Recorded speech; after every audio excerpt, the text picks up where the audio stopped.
بسم اللہ الرحمن الرحیم۔ السلام علیکم، میں سید عمران شفقت آپ کی خدمت میں حاضر ہوں۔ کافی یہ میرا خیال ہے 1-2 دن سے یہ شیخ پورہ والا واقعہ جو ہے وہ سوشل میڈیا پہ چل رہا ہے، اور الحمدللہ ایز یوزول پاکستان کا جو الیکٹرانک میڈیا ہے وہ چونکہ محب وطن بہت زیادہ ہے، اس کو اس طرح کی جو چیزیں کور کرنے کی اجازت نہیں ہے۔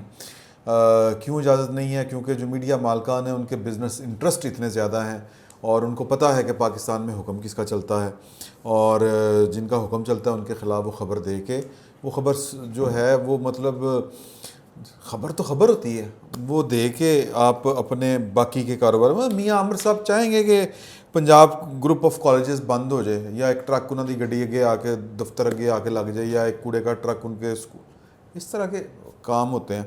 جو بندہ رسک لے سکتا تھا جس نے لیا وہ جیل میں ہے، تو پھر کوئی جیل میں بھی نہیں جانا چاہتا۔ میک ڈونلڈ کوئی بند نہیں کرانا چاہتا، میک ڈونلڈس لیکسن، سمجھ رہے ہیں نا؟ پوائنٹ سمپل سا یہ ہے کہ میں اس پہ تھوڑا سا گریز کر رہا تھا کہ میں اس پہ ویڈیو نہ بناؤں۔ کیوں؟ اس کی ایک وجہ ہے۔ وجہ یہ ہے کہ انفارمیشن پوری نہیں تھی۔ پہلی جو ویڈیوز لوگوں نے اپلوڈ کی،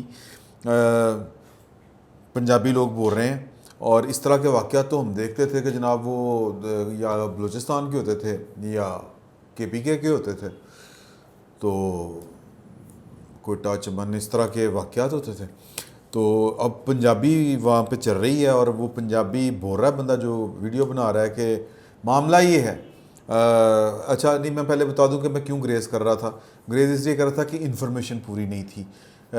جو ابتدائی طور پہ ویڈیوز آئیں لوگوں نے شیئر کی، پنجابی بولی جا رہی تھی، لیکن یہ نہیں پتہ تھا کہ یہ کس علاقے کی ہے، کس کو مارا ہے، مارنے والا کون ہے، کوئی فوجی ہے یا وہ ہے رینجرز کا بندہ ہے، واٹس ایور۔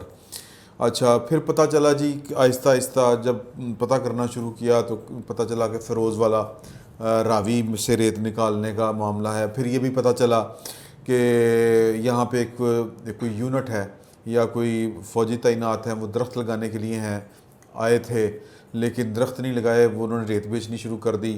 یہ بھی پتہ چلا کہ وہاں پہ کوئی 50,000 سے لاکھ روپیہ دیہڑی ہوتی ہے۔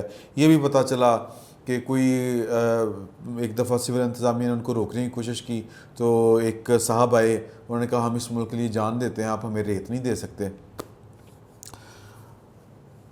معاملہ یہ ہے کہ یہ حالات یہاں پہ پہنچے کیسے، اور مطلب یہ کہ میں جب یہ اپنی جو ہماری ٹیلنگز کی ٹیم ہے، ہم آپس میں گفتگو کر رہے تھے کہ یار اس پہ کریں کہ نہ کریں، کیا کریں کہ نہ کریں، کیونکہ بڑا دل خراب ہوتا ہے جب پاکستان کی فوج کو یوں کر کے، یا مطلب آپ کہیں کہ اس طرح سے اس کے جو افیئرز ہیں وہ گڈمڈ ہو، اس پہ الزام ہو اس طرح کے، تو وہ دل اچھا نہیں لگتا۔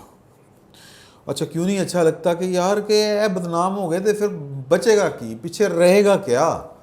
مطلب اگر یہی ان کی کریڈیبلٹی کوئی نہ رہی، ایک سیاسی معاملہ تو اور چیز ہے، لیکن کریڈیبلٹی نہ رہی تو پھر بچے گا کیا، پیچھے رہے گا کیا؟ لیکن معاملہ یہ ہے کہ یہاں پہ حالات آئے کیوں؟ اب ایک اطلاع یہ ہے کہ وہ جو زخمی ہے بندہ، اس کو جس کو فوجی کسی نے گولی ماری، تو اس کے بھائی کا کہنا ہے، اب یہ اگین کہ یہ مصدقہ اطلاعات نہیں ہیں، ان میں سے کوئی بھی جو میں نے آپ کو بتائی ہیں باتیں، یہ اطلاعات مصدقہ نہیں ہیں، یہ سینہ گزٹ باتیں ہیں۔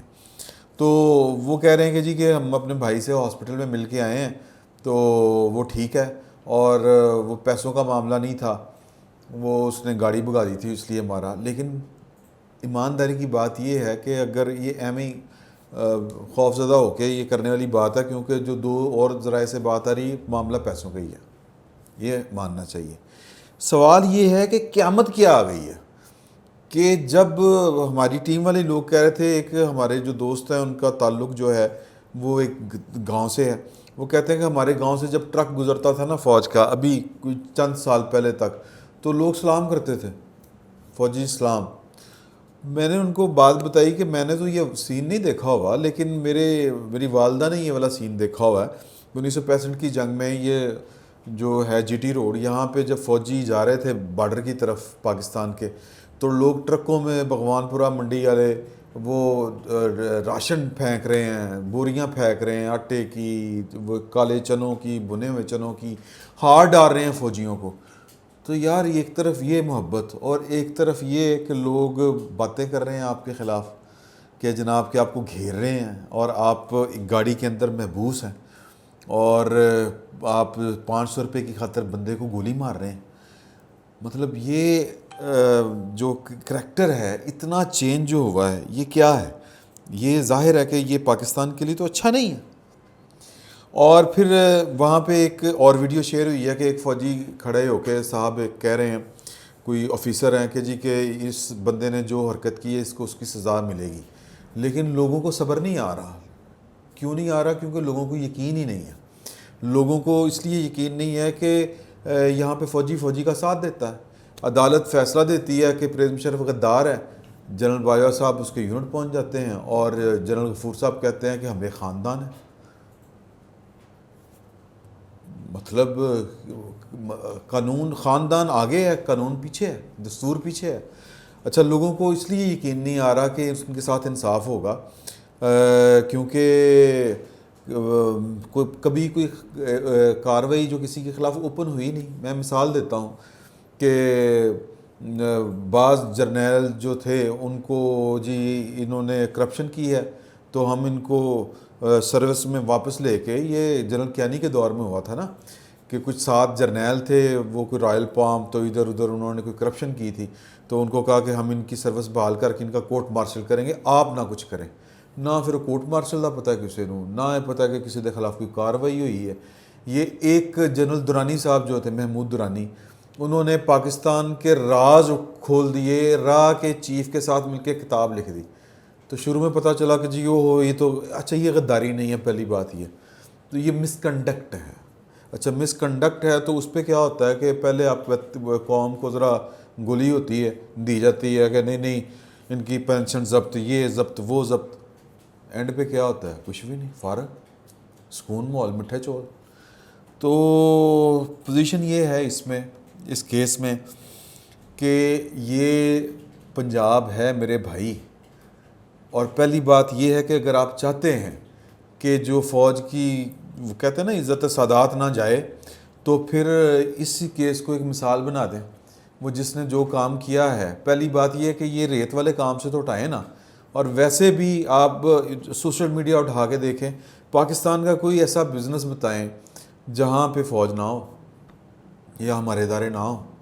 تو یہ بھی میرا خیال ہے کہ تشویش والی بات ہے اور لوگ آپ کو باتیں کر رہے ہیں اور پاکستانی کر رہے ہیں. سوشل میڈیا پہ اٹھا کے دیکھیں، ٹریفک وہ کیا کہتے ہیں، یہ جو ٹرانسپورٹیشن ہے تو NLC، اچھا یہ جو ڈپارٹمنٹل سٹور نے CSD، اچھا جی ریلوے ہم اپنا لانا چاہتے ہیں اور بینک بھی ہمارے ہیں.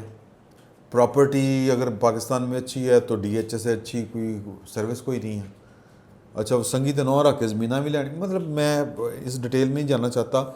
سمپل یہ ہے کہ ہمیں وہ والی فوج چاہیے جس کو دیکھ کے ہمارے دیہاتی ہمارے شہری سلوٹ بھی مارتے تھے اور ان کے گلے میں بھی ہاتھ ڈالتے تھے. اور وہ فوج کس طرح آئے گی یہ میرا کام نہیں ہے آپ کو بتانا، یہ آرمی چیف کا کام ہے اور جو فوج کی ٹاپ ہرارکی ہے یہ ان کا کام ہے کہ یہ جو فاصلے بڑھ رہے ہیں یہ فاصلے ایویں نہیں بڑھ رہے. اور کی کرنا ہے اتنا پیسہ یار؟ کتنے لے کے جانا ہے اتنا پیسہ؟ وہ کیا کہتے ہیں کہ مقولہ ہے کہ کفن کو کوئی جیب نہیں ہوتی. ہم نواز شریف کرپٹ کرتے رہتے ہیں تو یہاں پہ تو 500 کی خاطر تو بندے نے گولی مارتی یار. تو سمپل سی بات ہے کہ پاکستان کے لیے پاکستان کی ایک پروفیشنل فوج بہت ضروری ہے. وہ فوج جس سے پاکستان کے شہری اسی طرح محبت کریں جس طرح 1965 میں کرتے تھے یا اس سے پہلے کرتے تھے. اور دوسری بات اس میں یہ ہے کہ یہ پنجاب تھا اور لاہور کے قریب ترین علاقہ فیروز والا، اور یہاں پہ جو جس طرح کر کے لوگوں نے آپ کے ساتھ سلوک کیا ہے تو کل کلاں کو کوئی اور گڑبڑ بھی ہو سکتی ہے. اور کہتے ہیں نا عقل مند کے لیے اشارہ کافی ہوتا ہے. تو ہمیں میرا خیال ہے کہ اپنے قبلے اب درست کرنے چاہیے. پلیز ہمیں وہ فوج چاہیے جس سے ہم محبت کریں اور وہ فوج چاہیے جو ہم پہ گولیاں نہ چلائے، ہمارے دشمنوں پہ گولیاں چلائے، ہماری حفاظت کرے. فی الوقت اتنا ہی. بہت بہت شکریہ.